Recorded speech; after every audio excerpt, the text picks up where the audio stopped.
Welcome back. आप देख रहे हैं बनो अपना फाइनेंस मिनिस्टर। मैं हूं आपके साथ कविता थपलियाल और इस शो के ज़रिए हमारी कोशिश न सिर्फ आपको एक फ़ाइनेंशियल पोर्टफोलियो बनाने में मदद करने की है, बल्कि हमारा जो मकसद है आपको आपकी कमाई कैसे बढ़ाई जाए और कैसे आपके पैसे आपका ख्याल रखें, ये समझाने का भी हमारा उद्देश्य है। और आजकल सेकंड इनकम का ज़माना है। हम सब जानते हैं लोग तरह तरह के अब नौकरी के साथ साथ तरह तरह के और गिग्स हैं जो करते हैं। लाइटिंग ज़ोरों पर है कुछ स्पेसिफिक सेक्टर्स में। अब ऐसे में लोग हर वक्त जो है कमाई के नए नए तरीके ढूंढते रहते हैं। आपके पास निवेश की एक स्ट्रैटेजी होनी चाहिए। आप अपने पैसे अलग अलग निवेश विकल्पों में डालते हैं, वो एक तरफ सही है, लेकिन क्या वो ही काफ़ी है? क्या इसके अलावा भी और कोई ज़रिया आपको ढूंढना चाहिए? किसी पैशन को आपको मोनेटाइज करने के बारे में सोचना चाहिए। इस तमाम मुद्दे पर बात करते हैं, क्योंकि बात आपकी कमाई की है, आपके पैसों की है। शिल्पा भास्कर गोले, founder nerdy bird financial wellness, मेरे साथ जुड़ गई हैं। शिल्पा, स्वागत है आपका हमारी इस बेहद खास पेशकश में। और शिल्पा, हमारे शो में दर्शक सवाल यही पूछते हैं कि हम अब नौकरी कर रहे हैं, हम इतना निवेश कर रहे हैं और हमारा ये लक्ष्य है। तो इन्वेस्टमेंट की स्ट्रैटेजी आपने फाइनेंशियल गोल्स के तहत लाइन अप कर रखी है, बांधे हुए हैं अपने फाइनेंशियल गोल्स, ये सब अपनी जगह ठीक है।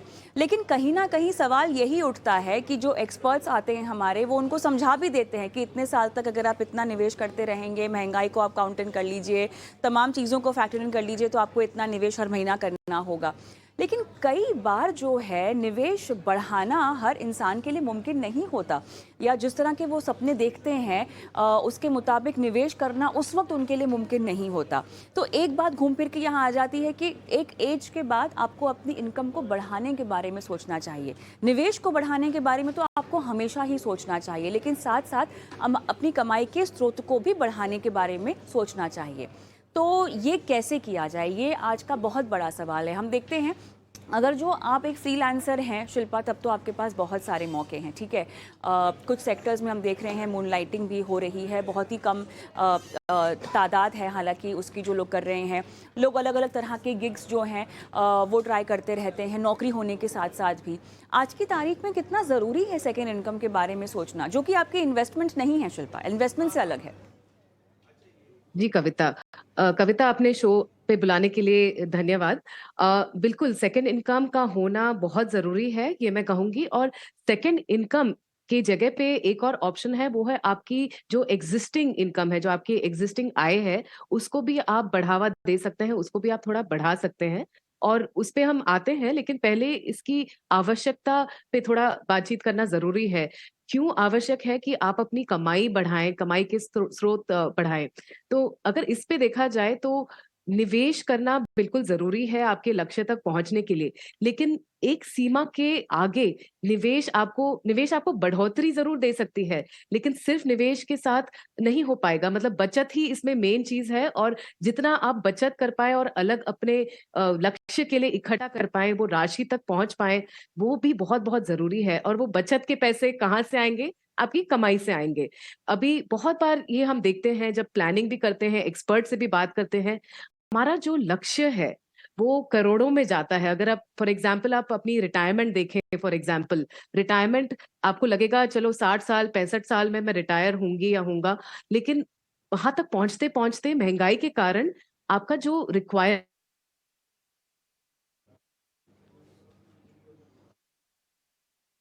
ख्याल से यहाँ पे कुछ तकनीकी दिक्कत आती हुई दिखाई दे रही है। और जैसा कि हालांकि शिल्पा समझा भी रही थी कि रिटायरमेंट तक आते आते या किसी भी तरह के लक्ष्य को जब भी आप बांधते हैं, तो कुछ ज़रूरी फैक्टर्स हैं जो आपको ध्यान में रखने चाहिए। और निवेश जो है आपको एक सीमा तक ही आपकी सहायता कर सकता है। मान लीजिए आपकी उम्र 45 साल की है, 60 साल में आप रिटायर होना चाहते हैं, 6 करोड़ रुपए जो है आपको चाहिए होंगे, जो जमा के हिसाब से आप इकट्ठा करना चाहेंगे। एसआईपी 76,000 रुपये है, देखिए, जिसके लिए आपको निवेश करना होगा। और इस तरह के लक्ष्यों के लिए जितना आप देरी करेंगे इन्वेस्टमेंट की, उतना ज़्यादा आपको एसआईपी या निवेश की राशि जो है आपको बढ़ानी पड़ेगी। इसी लक्ष्य को अगर आप 25 साल में बांध लेते हैं, तो देखिए महज 23,000 रुपये की एसआईपी आपको करनी होगी। और कॉर्पस देखिए, 15 करोड़ रुपए जो है आप इकट्ठा कर सकते हैं। तो यहाँ पर जो है एक एक साल का फ़र्क होता है और 5-5 हज़ार रुपए का फ़र्क हो जाता है अगर आप इससे अपना निवेश बढ़ाते हैं और अपने लक्ष्य को जो है बांधते हैं। शिल्पा एक बार हमारे साथ जुड़ें तो हम शिल्पा आप जुड़ गई हैं हमारे साथ तो जिस तरह से आप बता रही थी कि लक्ष्य को बांधना और साथ ही एक इम्पॉर्टेंट कॉन्सेप्ट जो लोगों को समझना होगा कि आप पैसे बचा भी रहे हैं, आप पैसे इन्वेस्ट भी कर रहे हैं, लेकिन उसके बावजूद भी बहुत ज़रूरी है कि अपनी आय का स्रोत बढ़ाए और ज़रिए आप देखें। आपने एक जिक्र ये भी किया जहां आपने कहा कि जो आपकी मौजूदा नौकरी है, जो आपका मौजूदा कमाई का स्रोत है, उसमें से ही आप कोई ना कोई मौके ढूंढें। हालांकि ये बहुत टेक्निकल हो सकता है कुछ लोगों के लिए, लेकिन वहाँ भी कैसे काम किया जा सकता है, अपग्रेड करके, अपने आप को अपस्किल करके, वो भी देखना बहुत ज़रूरी है। तो शिल्पा अगर आप जुड़ गई हैं मेरे साथ, तो आप समझा रही थी कि कैसे केवल निवेश ही काफ़ी नहीं होगा। निवेश को अगर आप एक सेकेंड इनकम के तौर पर देखते हैं, गलत नहीं है, लेकिन इसके अलावा अपनी कमाई जो आप करते हैं उसको भी बढ़ाएं, उसके बास्केट को बढ़ाएं। शिल्पा जी, बिल्कुल। और इसका एक और कारण है, एक हमने जैसे बात किया कि आपके और भी अलग-अलग लक्ष्य हो सकते हैं और उनके लिए भी आपको पैसे अलग करने हैं, उसके लिए भी बचत करनी है, उसके लिए भी निवेश करना है। तो साथ में एक और कारण हो सकता है, वो है महँगाई। और महँगाई के साथ-साथ अगर आपकी कमाई ना बढ़े और आपके स्रोत ना बढ़े या आपकी कमाई मतलब महँगाई के साथ-साथ ना बढ़े, तो इसमें भी दिक्कत आ सकती है, क्योंकि फिर आपके कमाई पे बहुत ज़्यादा दबाव आएगा, क्योंकि उस कमाई का परचेसिंग पावर कम होते जाएगा, उसके खरीदी करने की जो क्षमता है, जो शक्ति है, वो कम हो जाएगी टाइम के साथ। तो इसलिए ये भी ज़रूरी है देखना कि आप कमाई इसलिए भी बढ़ाएँ कि आप महँगाई के साथ-साथ चलें। अगर एक और पॉइंट देखा जाए कविता, इसमें बहुत लोग जो ज़्यादा जोखिम वाले निवेश के ऑप्शन है हमारे पास, जैसे इक्विटी में आप ज़्यादा जोखिम ले सकते हैं। बहुत लोग ऐसे हैं जो इतना जोखिम लेना नहीं चाहते। उनको पता है कि ज़्यादा जोखिम लेने से रिटर्न भी ज़्यादा मिल सकते हैं, लेकिन वो ऐसा करना नहीं चाहते हैं, क्योंकि उनका जोखिम लेने का जो टॉलरेंस रहता है, जो रिस्क टॉलरेंस रहता है, वो थोड़ा कम होता है। तो वो ज़्यादा स्टेबल इंस्ट्रूमेंट्स में उनको ज़्यादा इंटरेस्ट होता है। ऐसे केसेस में भी आपकी कमाई पे बहुत दबाव है, क्योंकि आपको अपनी बचत ज़्यादा करनी पड़ेगी ताकि आप उस लक्ष्य तक टाइम पे पहुँच पाएँ।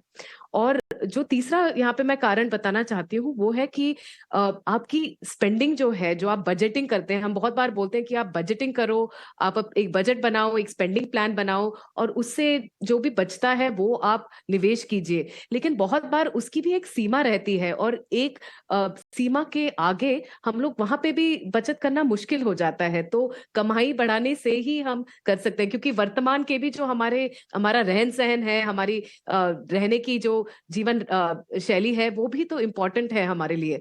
तो इन सभी कारणों को देखते हुए कविता, मैं कहूँगी कि सेकंड इनकम या तो आपकी जो एक्जिस्टिंग इनकम है, उसको बढ़ाने की तरीके आपको देखना बहुत ज़रूरी है। शिल्पा ये तो समझ में आ गया कि सेकेंड इनकम होना बहुत ज़रूरी है, लेकिन हाँ अब दूसरे पहलू पर आते हैं कि इसको बढ़ाया कैसे जाए। ठीक है, जो आपकी मौजूदा नौकरी है उसमें आप अपग्रेड कीजिए, अपस्किल कीजिए, या तो आप दूसरे तरह की नौकरी देखिए जहाँ पर आपको और बेहतर मौके मिले। मौजूदा वातावरण में ही अगर वहाँ नहीं तो किस तरह से जो आपके स्किल्स हैं उसको पहचानें, अपग्रेड करें, अपस्किल करें, क्या कुछ किया जा सकता है? कैसे अपने दायरे से बाहर जाकर भी जो आपका स्किल बास्केट है, जो आपका स्किल पूल है, कैसे पहचानें और कैसे उसी में से कुछ और कमाई के ज़रिए ढूँढें, कैसे होगा?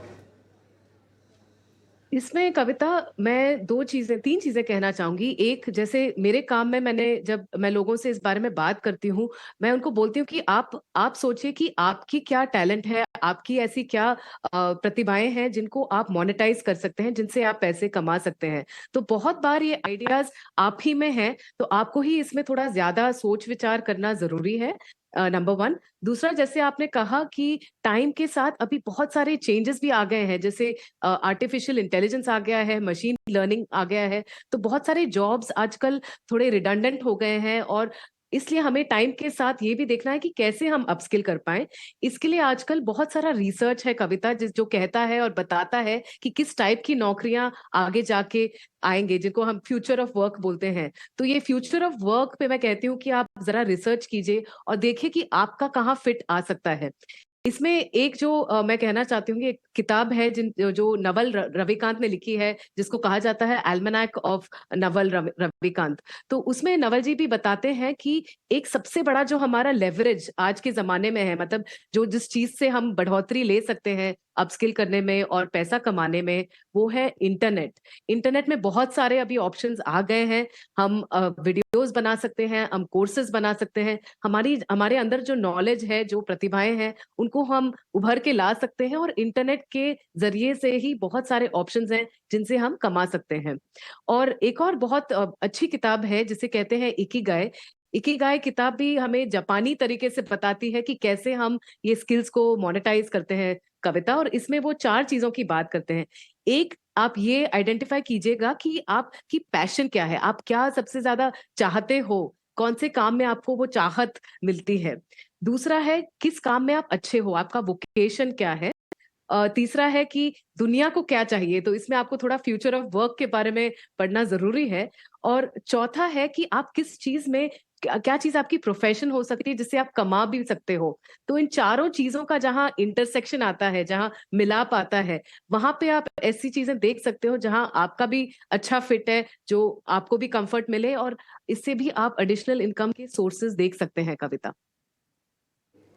ऑलराइट, तो चलिए, सेकंड इनकम का ज़माना तो है, लेकिन साथ ही बहुत ज़रूरी है समझना कि कैसे आप इस राह पर आगे बढ़ सकते हैं, और इसी पर आज दर्शकों को गाइड करने के लिए शिल्पा, बहुत बहुत धन्यवाद आपका। हम रुकेंगे एक छोटे से ब्रेक के लिए, लेकिन ब्रेक के उस पार दर्शकों को शो में शामिल करेंगे जहां पर उनकी लाइव फाइनेंशियल प्लानिंग होगी। लेकिन मैं ब्रेक पर जाऊं उससे पहले बहुत ज़रूरी है आपको बताना कि हम व्हाट्सएप पर अवेलेबल हैं। जी हाँ, अपने सवाल आप हमें व्हाट्सएप कर सकते हैं हमारे एक्सक्लूसिव नंबर पर, और डिटेल में अपना फाइनेंशियल पोर्टफोलियो, निवेश को लेकर तमाम जानकारियाँ 96198735 पर दे दीजिए। इसके अलावा अगर आप हमें YouTube पर लाइव देखते हैं और पुराने शोज़ भी देखते हैं हमारे वहाँ पर, क्योंकि प्लेलिस्ट पे पुराने शोज़ भी हैं, कमेंट बॉक्स पे हमारे अपने सवाल डाल दीजिए। इसके अलावा एक्स पर और फेसबुक पर भी हम लाइव जाते हैं, वहाँ भी अपने सवाल छोड़ सकते हैं, ताकि आपके सवालों को सब जगह से बटोर कर हम शो में एक्सपर्ट्स के सामने रखें। रुकती हूँ एक ब्रेक के लिए, और उस पार दर्शकों के सवालों के जवाब।